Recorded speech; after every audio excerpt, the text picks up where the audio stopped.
Eh bien salut à tous et bienvenue sur GamerTech.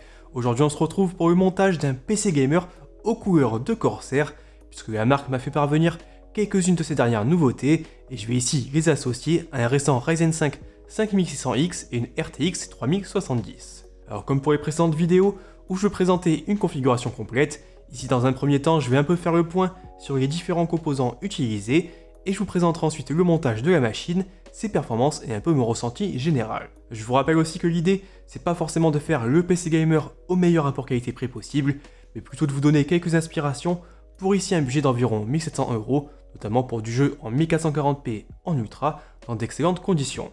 En gros, pas besoin de venir me dire dans les commentaires blablabla, moi je fais mieux au même tarif, c'est pas forcément ici l'idée. Au contraire, dites-moi plutôt s'il y a certains composants présentés dans la vidéo qui vous intéressent plus, et j'essaierai de mon côté de vous faire d'autres vidéos plus complètes et détaillées sur les produits en question. Enfin, si vous voulez monter une configuration similaire, je vous rajoute évidemment en description tous les liens pour vérifier les derniers prix et les commander.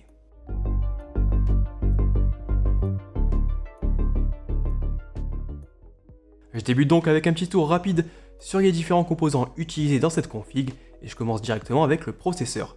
Alors ici, je suis parti directement sur un Ryzen 5 5600X, que j'avais de mon côté réussi à commander aux alentours de 315 € lors de sa sortie. Alors on est ici sur un processeur de génération Zen 3 avec toujours 6 cœurs et 12 threads, mais avec des fréquences qui sont revues à la hausse par rapport au précédent Ryzen 5 3600. Ici on a une fréquence de base à 3,6 GHz et un mode turbo à 4,6 GHz. Pour une machine qui est principalement orientée gaming, je pense de mon côté que c'est vraiment l'un des meilleurs processeurs actuellement disponibles sur le marché, et si vous jouez en 1440p ou en 4K, vous n'allez pas forcément avoir besoin de plus puissant, puisque ce sera surtout du côté de la carte graphique que vous allez être limité. Pour accompagner ce Ryzen, j'ai ici récupéré ma carte mère qui est habituellement sur mon banc de benchmark, avec donc une Asus TUF B550 Gaming Plus. C'est une carte qui est disponible aux alentours des 150 €, et pour le prix elle fait ici parfaitement l'affaire. Avec les derniers CPU d'AMD, on peut ici profiter du PCIe en Gen 4, et on aura d'ailleurs 2 slots M.2 pour ses SSD. La carte dispose aussi d'une connectique plutôt bien fournie, avec un total de 8 ports USB, dont 2 en 3.2 Gen 2, en USB-A et en USB-C. La VRM à 8 puces de phase est également très performante et permet d'encaisser des overclocking sans trop broncher, même avec des processeurs plus puissants, comme par exemple des Ryzen 9. Côté carte graphique, et comme j'ai expliqué en introduction, je pars ici sur une RTX 3070 avec un modèle Founders Edition de chez Nvidia. La carte, je pense que c'est plus forcément nécessaire de la présenter, on en a déjà beaucoup entendu parler, et je voulais déjà tester sur 30 jeux en 1440p et en ultra il y a quelques semaines, afin de voir un peu ce qu'elle avait dans le ventre. Alors de mon côté, j'ai réussi à la commander à son tarif de base, à savoir 519 € sur XDLC, et vraiment ce tarif c'est un excellent rapport qualité-prix pour du jeu en QHD voire en 4K si on réduit certains paramètres graphiques sur les jeux les plus gourmands. Outre ses performances, ce modèle FE il profite d'un nouveau design pour le refroidissement, et honnêtement ça fonctionne très bien, avec des températures qui sont maîtrisées et surtout une utilisation plutôt silencieuse en jeu. Aussi au niveau du look, je trouve de mon côté que c'est vraiment très réussi, sauf peut-être le connecteur en plein milieu qui rend pas forcément top une fois que c'est installé dans un PC. Pour la RAM, Corsair m'a fait parvenir un kit de Dominator RGB avec ici 2 x 8 Go à 3200 MHz en C16. Alors ici, on est clairement sur le modèle premium de la marque et ça se ressent un peu au niveau du prix, puisque le kit qui est proposé aux alentours des 160 €, soit presque 2 fois plus cher que des barrettes Corsair Vengeance LPX plus classiques. Alors niveau finition, ça n'a vraiment rien à voir, avec ici des barrettes avec un superbe design en aluminium et des éclairages RGB personnalisables grâce au LED KPLX. Alors visuellement c'est vraiment réussi, mais par contre il faudra quand même faire attention à leur taille, notamment si vous les installez avec un ventirad par exemple.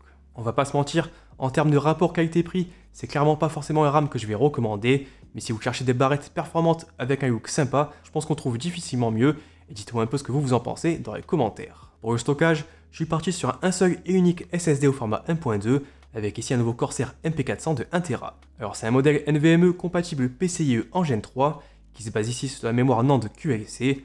Alors évidemment la mémoire QLC, on le sait c'est pas forcément la plus performante en termes de débit, mais permet de stocker plus de données, et on peut donc ici retrouver ce MP400 dans une version de 8 Tera par exemple. Alors ici ce modèle de 1 Tera, il est annoncé avec des débits en lecture qui peuvent monter jusqu'à 3000 Mbps, et en écriture jusqu'à 3000 Mbps.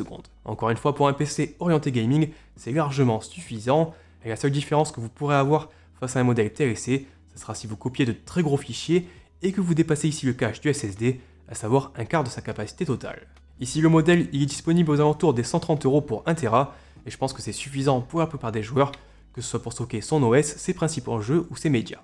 Si vous êtes un peu juste au niveau du budget, notez quand même qu'on retrouve aujourd'hui des SSD SATA de 1TB sous la barre des 100 € et qu'au niveau des temps de chargement, vous n'allez pas avoir forcément de réelles différences par rapport à des disques en NVMe. J'avais déjà fait une petite comparaison en vidéo sur plusieurs jeux, n'hésitez pas un peu à y jeter un petit coup d'œil si ça vous intéresse, je vous rajoute le lien en description. Pour le refroidissement, on part sur un kit de water cooling AIO avec le Corsair H100i Elite KPLX. Alors ici aussi, on est sur un des derniers modèles de la marque, avec un nouveau design au niveau de la pompe et des nouvelles LED au niveau de l'éclairage RGB. Cette version H100i, c'est un modèle en 240 mm, avec donc deux ventilateurs RGB 220 mm, et on les retrouve aux alentours des 160 €. Le kit il est aussi disponible avec des versions 280 et 360 mm en fonction de vos propres besoins, mais ici pour refroidir le 5600X, on verra que c'est largement suffisant. Notez aussi que le kit il est livré avec un hub permettant de connecter jusqu'à 6 ventilateurs, ainsi que leur éclairage RGB, afin de contrôler tout ça directement depuis le logiciel Corsair EQ, et ça c'est vraiment très pratique. Du côté de l'alimentation, on retrouve la nouvelle Corsair CX750F RGB. Alors étonnamment, la marque ne proposait pas encore de modèle avec des éclairages RGB, et c'est pendant chose faite avec cette nouvelle série. Alors ici 750 watts, ça nous laisse un peu de marge si on souhaite évoluer cette configuration, notamment avec un CPU plus puissant, ou encore une meilleure carte graphique, par exemple une RTX 3080. L'alimentation en elle-même, elle dispose d'une certification 80+ bronze, et on est sur un modèle entièrement modulaire, disponible en noir ou en blanc.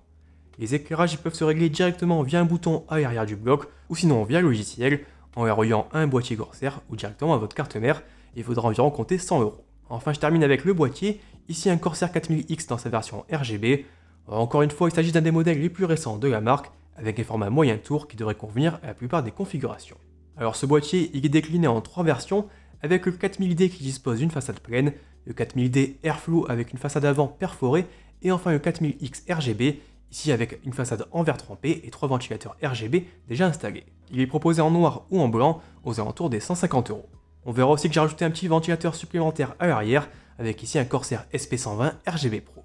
Allez, maintenant qu'on est à peu près au point concernant les différents composants de cette configuration, je vous propose un petit montage en vidéo de son assemblage, puis on se retrouve ensuite pour mes retours et les performances.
Maintenant que le PC est lancé, petit point concernant son utilisation. Alors pour ce qui est des performances pures, je vous rappelle que j'avais déjà testé le 5600X et la RTX 3070 sur 30 jeux en 1440p en ultra, et je vous invite évidemment à regarder cette vidéo si vous voulez avoir une meilleure idée générale de ce que ça vaut. Alors ici je vous ai quand même refait quelques benchmarks afin d'avoir un meilleur aperçu des températures et du bruit pendant que je joue, car évidemment mes autres essais, ils avaient été réalisés sur une table de benchmark ouverte, et donc c'est pas forcément la même configuration. Ici j'ai sélectionné l'option équilibrée pour la vitesse des différents ventilateurs. Sur Cyberpunk 2077 en 1440p Ultra avec RTX et DLSS activés en mode qualité, le jeu tourne à 62 fps de moyenne, et au niveau des températures, on a 45 degrés sur le CPU et 69 degrés sur le GPU. Alors en soi des températures plutôt correctes, et la machine est globalement bien silencieuse, sauf du côté de la pompe du water cooling. En effet, ici sur ce modèle KPLX, il n'est pas possible de réduire la vitesse sous la barre des 2100 tours minute, et clairement dans une pièce silencieuse et sans casque, je trouve que c'est un peu trop bruyant à mon goût. Après quand on joue, c'est pas forcément gênant car on aura le son du jeu qui viendra couvrir le bruit de la pompe, mais en utilisation plutôt bureautique, c'est pas forcément très agréable. Alors ici à titre de comparaison, sur mon NZXT Kraken Z63 en utilisation classique, je laisse ma pompe tourner aux environs des 1100 tours minute et vraiment je l'entends pas du tout. Alors du côté des ventilateurs par contre rien à redire, ils sont vraiment très silencieux et si on les limite à 25%, on les entend pas du tout. Depuis le Corsair IQ, on peut aussi opter pour un mode 0 tour minute et là il s'arrête complètement et c'est vraiment très agréable lorsqu'on est juste en train de surfer sur le net par exemple. En parlant de Corsair IQ, on pourra aussi l'utiliser pour gérer les différents effets RGB des ventilateurs, du water cooling, de la RAM ou encore de l'alimentation. On peut aussi synchroniser les effets entre tous ces composants et le rendu est plutôt sympa. Enfin pour le boîtier 4000X RGB, je suis de mon côté plutôt agréablement surpris et le montage de sa configuration s'est fait vraiment très simplement. Visuellement je trouve qu'il est également très réussi et dès que j'ai un peu de temps je pense que je vais vous faire un peu une vidéo dédiée sur celui-ci pour vous présenter un peu plus en détail et pas forcément trop charger cette vidéo. Allez, enfin avant de terminer cette vidéo, je vous rajoute quelques petits exemples de benchmarks supplémentaires, toujours en 1440p et en ultra, avec ici des exemples sur Horizon Zero Dawn, Call of Duty Warzone, Hitman 3, The Witcher 3, Valorant ou encore le dernier Assassin's Creed. Bien sûr, encore une fois, si vous voulez plus de benchmarks, je vous rappelle que vous avez ma vidéo où j'avais testé la 3070 sur 30 jeux et je vous rajoute encore une fois le lien en description.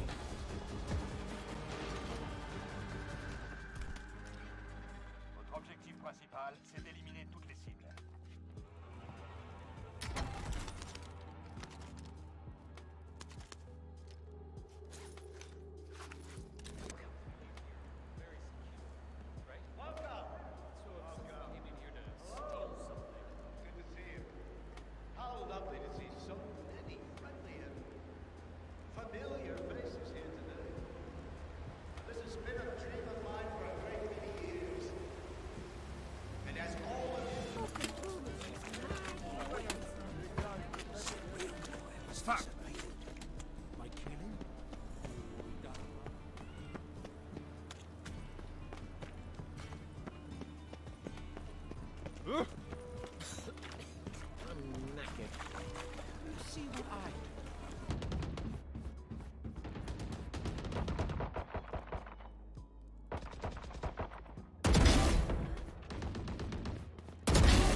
Et on arrive maintenant au bout de cette vidéo, et j'espère qu'elle vous aura plu et que ça pourra un peu vous donner quelques inspirations pour votre future configuration.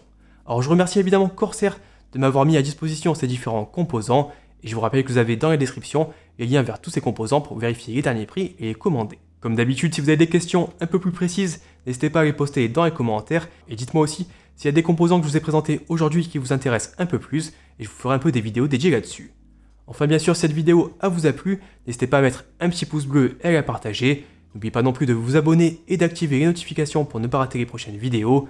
Et moi de mon côté, je vous remercie de l'avoir regardé et je vous dis à très bientôt.